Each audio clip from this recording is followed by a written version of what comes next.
ourselves is, how do we learn this industry? So me and Amar spent about 4 months traveling to different footwear hubs around the world. I spent 3 months in China, 2 months in South Korea.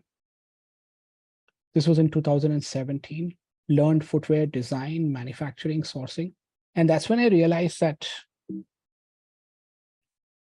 everything that goes on in a traditional shoe is made with materials which are synthetic, which are chemically loaded, and not great for the environment. Now, what we were looking at is, if we have to create a great product, it begins with great materials, right? And that requires a lot of research. That requires a thought process of how this material is good for our skin and good for the environment.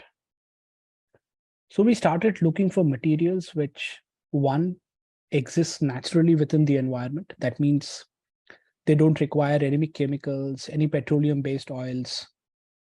They don't require energy in consumption. A staggering fact that we found out was footwear industry alone all around the world emits about 10% of the carbon dioxide. We said there's got to be a better way to do this, right? There's got to be a better way to build a very, very large brand, and that to choose the right materials.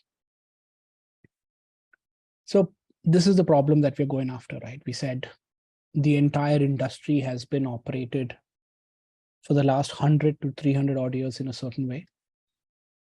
We come in with the vision of changing the entire ecosystem. We will use materials that people thought were never possible in footwear, and yet create a very, very comfortable shoe.